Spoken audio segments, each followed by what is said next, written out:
Star Wars Legacy, 2006, Issue .05. After the death of Palpatine and Vader, Luke Skywalker's Jedi Order once again became the agent of peace in the galaxy. The remnant of the Empire made peace with the New Republic. But peace was shattered by the invasion of the extragalactic Yuuzhan Vong. The Republic fell, but was replaced with the Galactic Alliance, which allied itself with the Imperial Remnant and others in order to defeat the alien invaders. Peace was restored, and the Imperial Remnant once again proclaimed itself the Empire, but with a more benign emperor at the throne. Meanwhile, a new Sith Order was secretly forming on the planet Korriban, infusing themselves with dark knowledge found in ancient Sith's temples there and honing their plans to retake the galaxy. All that remained in their way was the Jedi, especially the one named Skywalker. The state of the galaxy. 25 years after Luke Skywalker and the Rebel Alliance freed the galaxy from the tyranny of Palpatine and Vader, a new threat emerged. Alien invaders called the Yuuzhan Vong. The Yuuzhan Vong conquered many worlds, including the galactic capital Coruscant, and they transformed these planets to accommodate their own native flora. Hundreds of systems were devastated before the Yuuzhan Vong were finally defeated by the combined forces of the New Republic and the remnant of Palpatine's empire. In subsequent years, the Imperial Remnant grew larger to a more benevolent empire, and the New Republic was transformed into the Galactic Alliance, still allied with the resurgent Jedi Order. But unknown to all, a new Sith Order was secretly rising on the planet Korriban. When the Jedi proposed using now-friendly Yuuzhan Vong scientists known as Shapers to return some of the devastated world to their previous fertile states, the Sith saw this as their opportunity. Sabotaging the Vong's transformation process, the Sith used this disastrous result to incite war between the Empire and the Galactic Alliance. Emperor Rohan Fel tried to end the war, but his own Moffs were secretly allied with Siths and his efforts were thwarted. Following the disastrous Battle of Kamos, the Alliance was defeated. Many Jedi were subsequently killed in the massacre of Ossus, and the rest were scattered as fugitives throughout the galaxy. Within days of defeat, the Sith also moved against Emperor Fel. He, however, escaped into exile, and the Moff's council's supposed victory was turned into defeat as the Sith leader Darth Krayt proclaimed himself Emperor. Coruscant. The seat of the government of the Old Republic, the Empire, the New Republic, and the Yuuzhan Vong also made it their throne world, moving its orbit closer to the sun and crushing one of its moons in order to create their Rainbow Bridge. Now, under the control of the Sith Empire, the city's planets remained infested with Yuuzhan Vong vegetation, which still uneasily coexisted with the planet's Durstil canyons. The Sith Empire. Though outwardly, the Empire has changed little with the Sith in power, the galaxy has become more dicey and a less friendly place. The law is invalid, justice is swift, and retribution is cruel. It is not unusual to see Sith Lords on the bridge of one of the Empire's capital ships or in command of one of its armies. In addition to their overt presence, the Sith have many spies. But now, nearly all aspects of benevolence that were the hallmarks of the Fel Empire have been ground out of Imperial bureaucracy. ancient and deadly Darth Krayt spent nearly a century building a new Sith Order on Korriban. The rule of two is gone, banished by the new Sith leaders. Now there was only one, the Sith Order itself. Known only to a few, the fact is that Krayt was once known as Escherad Het, a Jedi who survived the Clone Wars who had become embittered about the fate of the galaxy. Het discovered and learned from an ancient Sith holocron on the planet Korriban. Then subsequently was captured and tortured by the Yuuzhan Vong until he finally emerged as Darth Krayt. A combination of stasis chambers and Sith meditation has allowed him to artificially extend his life, but even Krayt cannot live forever. Krayt seeks someone who can heal him from the Yuuzhan Vong infection, which is slowly taking over his body. But thus far, his efforts to rid himself of the Vong parasites have failed. Darth Krayt's Legion of the Sith now outnumber the Jedi. Amongst his most trusted lieutenants are Darth Wirelock. The Sith Master to hold this name, Wirelock, is Krayt's second lieutenant in command, a master of ritual lore of the Sith, and a master of the dark side in many ways. Darth Nihil. Another one of Krayt's hands, this Nagai warrior was once warlord of his home planet before joining the Sith. He is the top enforcer of Krayt's will out in the galaxy at large and within the Order of the Sith. Darth Maladi. The head of the Sith intelligence organization, Maladi is also known as an expert in many methods of assassination and torture. Fury-class fighter. Developed by Sith armorers for rapid deployment of Sith assassins in the Emperor's hands, the Fury-class fighter was used to great effect in the last days of the war against the Galactic Alliance and the Jedi. Darth Strife. Perhaps one of the most brutal of Darth Krayt's followers, Darth Strife is raw power personified, waiting to be unleashed.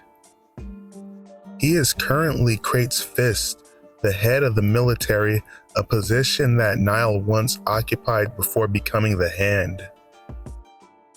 Imperial High Moff Council. In the Sith Empire, the rule of the Emperor is once again absolute. The Imperial High Moffs, the leaders of various military branches of the Empire, once had a strong voice in Imperial affairs. Now the High Moff Council, as well as many lesser Moffs, find themselves subservient to the Sith. Despite appearances, the Council is not a single-minded entity. Some Moffs are hardliners and are as xenophobic as their predecessors were in the Palpatine days. Others are opportunistic. They all have their own agenda.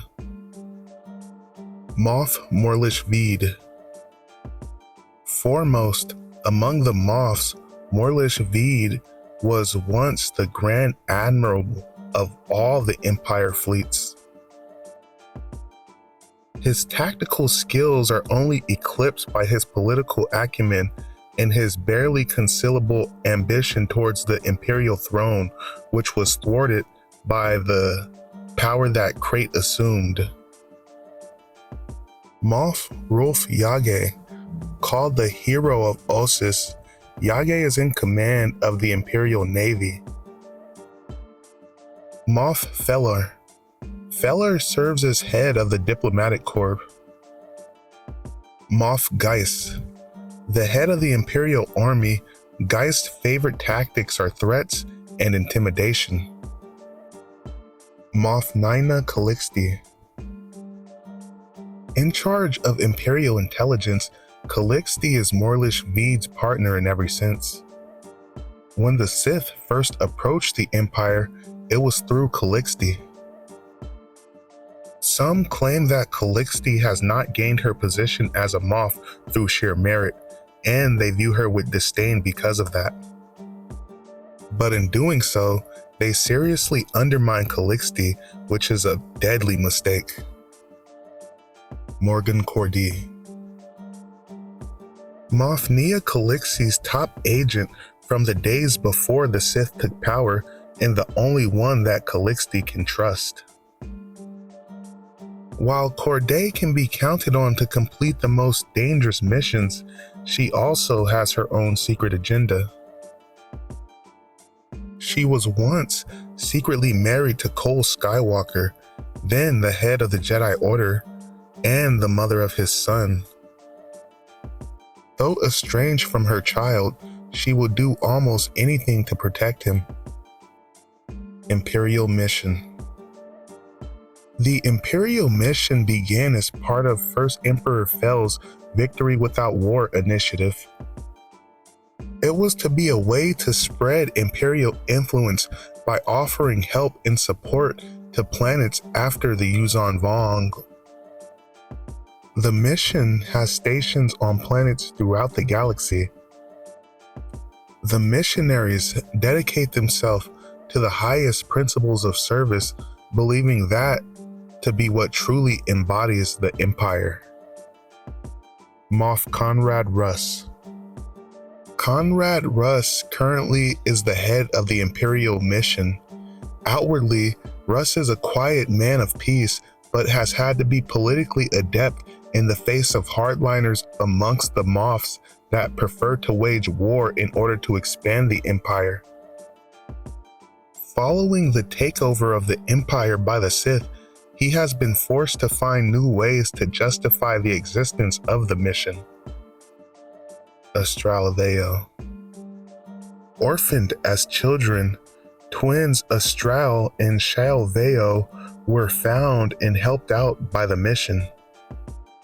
Shadow was recruited for Jedi training, but Astral believes her destiny resides with the mission. Stormtroopers. The backbone of the Imperial Army, stormtroopers still serve as everything from advanced scouts to shock troopers. The bulk of them are raw recruits taken to be shaped into service. For some of them, the armor represents several generations of families that have worn the same in service to the Empire. Some legions, such as the 501s, have been in service since the Clone Wars and have been the first ranks to hit the ground and the last ones to leave. The Pelion-class Star Destroyer. Like its predecessors, this Star Destroyer was a mainstay of the Imperial fleet.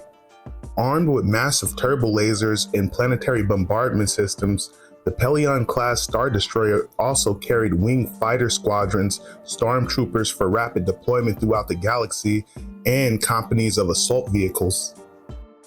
Built at the renowned Kuan Drive yards, this generation of Star Destroyer's sleeker profile offers better protection and greater shielding of its command section. Imperial Fast Frigate. At only a quarter of the size of the Star Destroyer, the Empire's frigates are often the spear point of any action. Designed for rapid responses, the frigates sacrifice shielding and armor for speed and unexpected heavy weaponry. Many Imperial officers have made names for themselves at the helms of these ominous vessels. Predator-class fighters. A product of the Sienar shipyards, the Predator-class fighters offer several improvements over the old TIE fighters. It boasts a hyperdrive capability with limited preset destinations, shield generators built into the dagger-shaped wings, and much to the relief of its pilots, a life support system.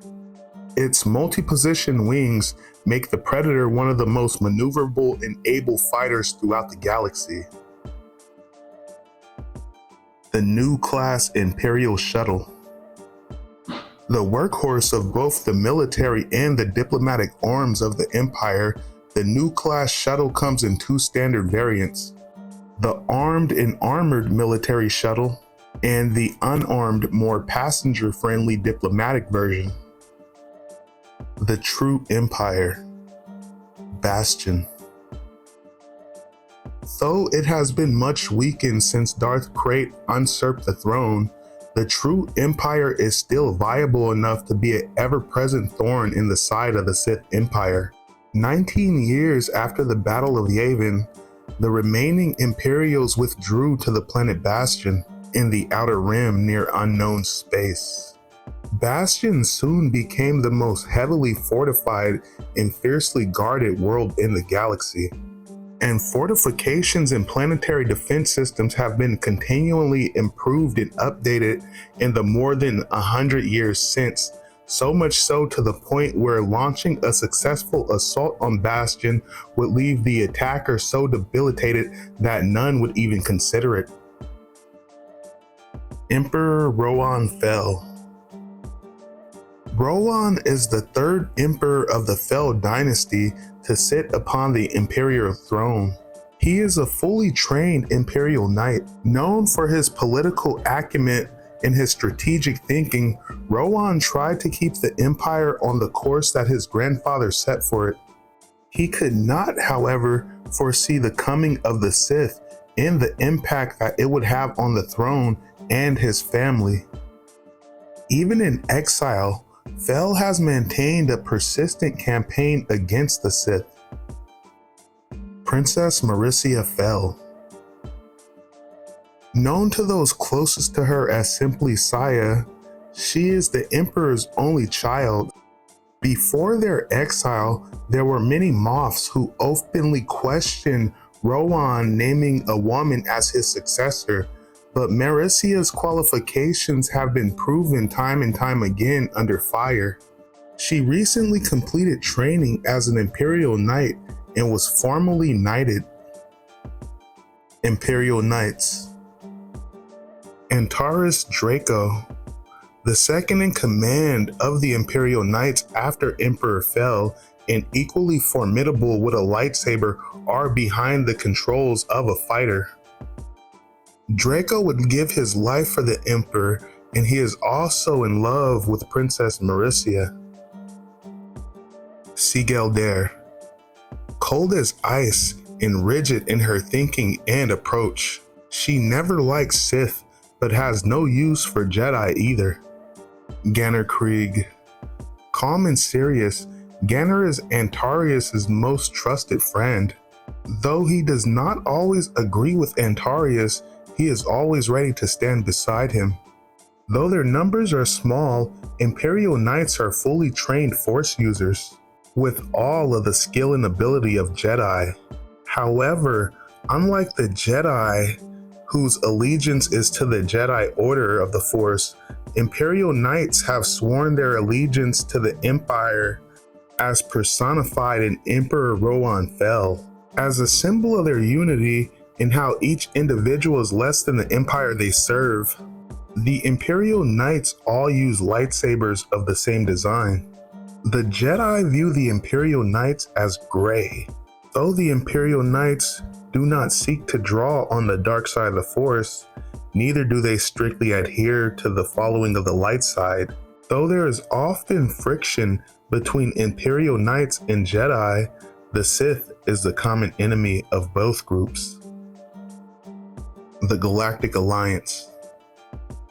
Most Galactic Alliance surrendered to the Empire after the conclusion of the Sith Imperial War, and their planetary systems came under the rule of Emperor Darth Krayt.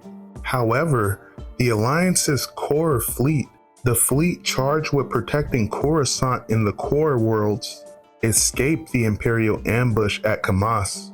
In the years since, the core fleet is now known as the Alliance Remnant, and it has staged many successful hit-and-run attacks against the Empire, becoming the itch the Empire cannot scratch. Admiral Gar Stasi. Wily and determined, Admiral Gar Stasi has led his fleet in a campaign of harassment against the Sith Empire, actually becoming more of a threat than less of one as time has passed. Hated, but respected by his enemies, Stasi knows that only by escalating the threat it poses can his fleet hope to survive. Though distasteful of the Emperor in exile, Rohan Fel, Stasi at one point contemplated alliance between their two forces. That is, until those talks were sabotaged by the Imperial spy, Morgan Corday. Ships of the Galactic Alliance. Scythe-class battlecruiser. Though only about a third of the size of an Imperial Star Destroyer, the Scythe-class battlecruiser is faster and more maneuverable than its Imperial counterpart. Plus, its leading edges, both horizontal and vertical, are packed with torpedo tubes and turbo laser batteries. Few Imperial captains have lived to survive and describe what it's like to be at the center of the crossfire from a Scythe-class cruiser. Crossfire fighter. Whereas the Imperial Predator relies on speed and maneuverability, the Crossfire is designed to cross long distances to reach its target. It packs a devastating punch when it arrives, takes all the damage an enemy can dish out, and still returns home in one piece. In flight mode, both of the front wing sections are horizontal. In fighter/attack mode, the rear wings section rotates vertical. Sabertooth class assault and rescue vessel. With its grapple-equipped teeth able to swivel and adjust to almost any angle, the Sabertooth is designed to latch on to larger ships. When latched onto an enemy vessel, the Sabertooth crew can quickly breach the enemy hull and disgorge squads of assault troops directly into the opposing ship. When latched onto a friendly ship, the Sabertooth can move a damaged ship out of harm's way or rescue its crew entirely. The Galactic Alliance frigate. While it usually serves the same function of the Imperial ship of the same class, the Galactic Alliance frigate can also adopt other roles. The front blades, which normally traditionally house turbo lasers and torpedo tubes, can be switched out for long-range sensor pods, communication jammers, or barrage missile launchers. The Jedi. The Jedi, always a force of peace, had tried to broker a reconciliation between the defeated Yuuzhan Vong and the rest of the galaxy, but the Sith fomented war between the Galactic Alliance and the Empire. After the main forces of the Galactic Alliance surrendered and the Academy on Ossus was attacked, the Jedi scattered, leaderless with few allies.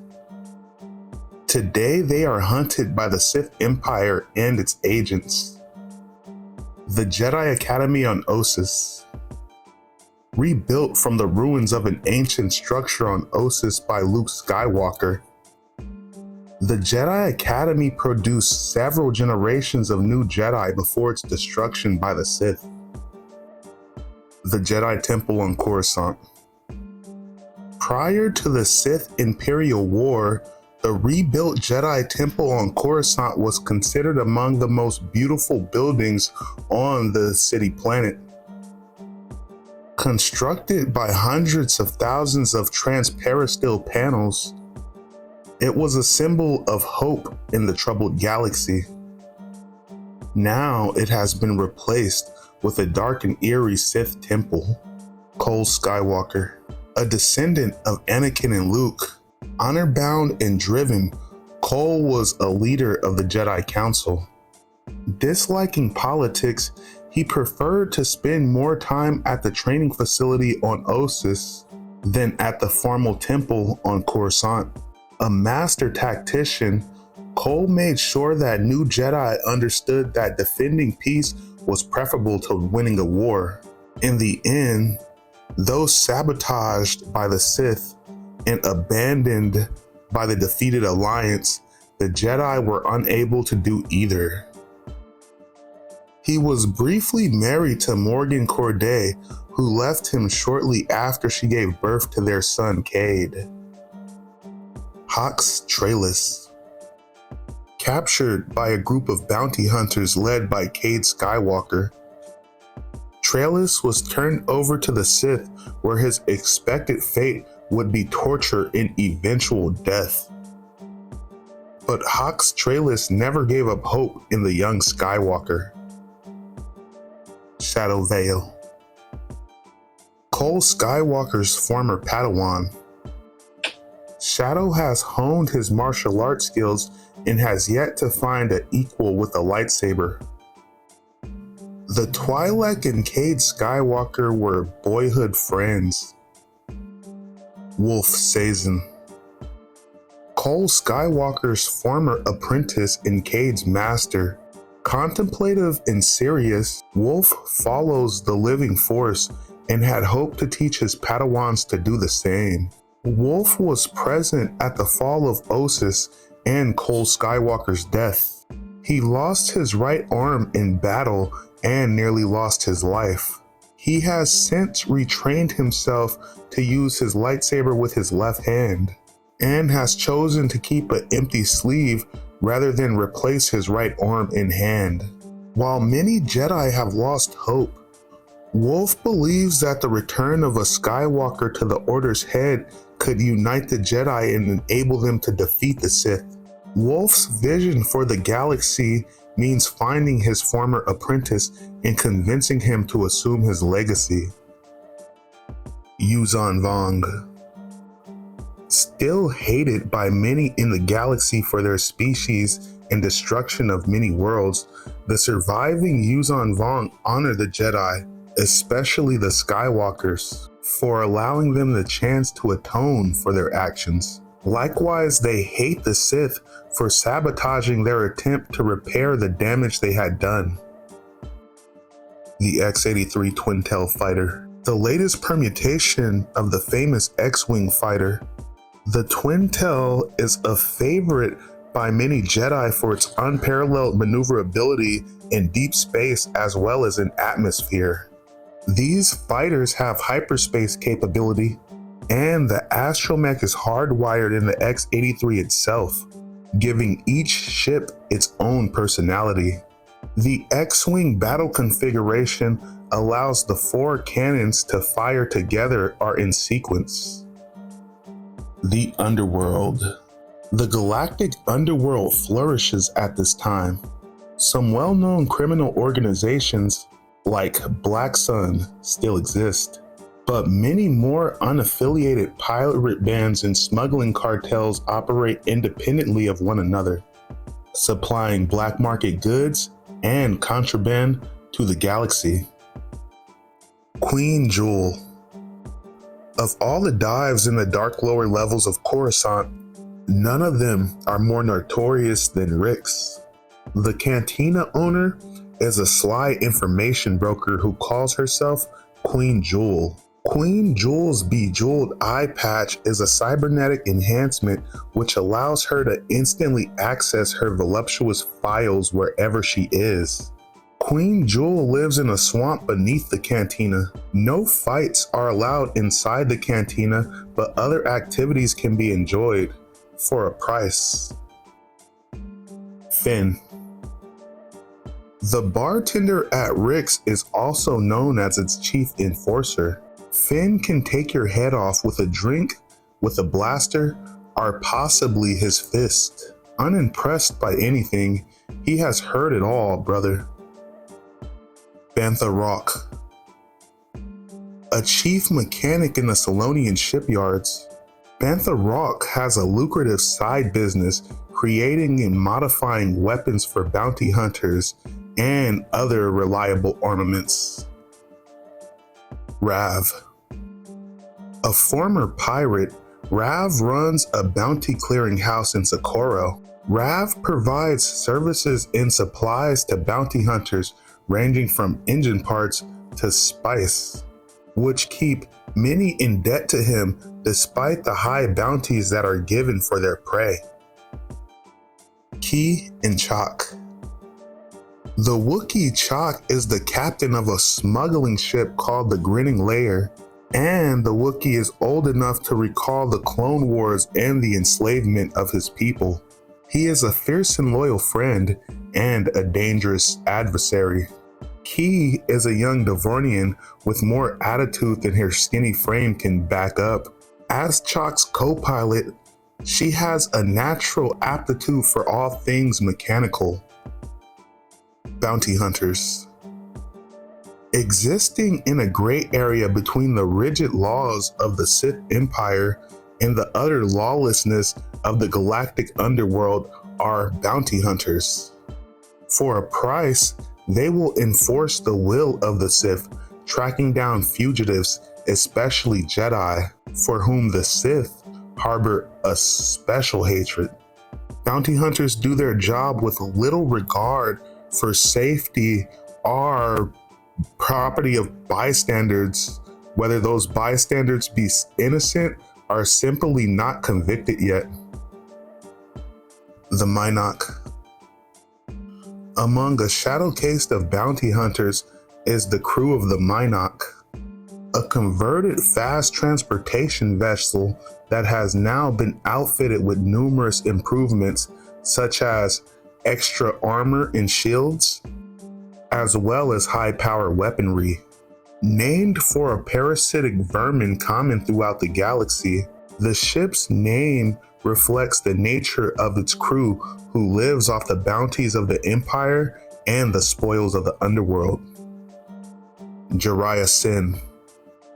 The co-pilot of the Mynock, Jariah Sin is pragmatic and cynical. If a bounty on a fugitive pays the same dead or alive, Sin figures dead is easier. He is a weapons expert with affinity for outlawed items such as Yuuzhan Vong thud bugs and razor bugs the like.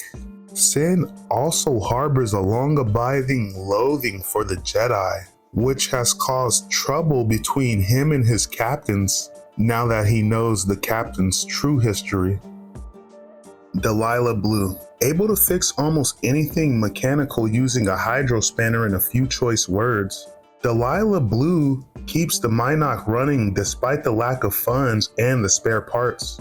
Once a dedicated party girl, the Zeltron would now like to stay as close to her captain as she would to his ship. Something in him seems broken to her, and she can't fix what she can't reach. Cade Skywalker. After seeing his father killed by the Sith and witnessing the sacking of the Jedi Academy on Ossus, Cade turned his back on the teachings of the Jedi Order. Believed to be dead by most surviving Jedi, Cade dropped the surname Skywalker and joined a pirate crew led by Rav. It was during this time with the pirates that he met and bonded with Jariah Sin. Eventually, earning enough to strike it out on their own, Cade purchased the Mynock and he and Sin became bounty hunters. It was pursuing a lucrative bounty on Princess Marisia that Cade rediscovered the ruthlessness of the Sith. Cade became reacquainted with his former Jedi Master, Wolf Sazin, and his friend, Shadow Vale. Inspired by their actions and repulsed by the Sith, Cade took up a lightsaber once again for the first time in decades. Now, elements within the galaxy at large are aware of Cade Skywalker. He is, by all accounts, the last Skywalker, and he finds himself on an uncertain path that may take him to redemption or his doom. A battered old astromech droid, R2-D2 has been the companion to a number of different Skywalkers throughout the years. Hidden in a sub-basement in the Academy on Ossus in service by the Yuuzhan Vong in honor of Cade's father, the plucky droid was gifted to Cade after he returned. Luke Skywalker, the one and only.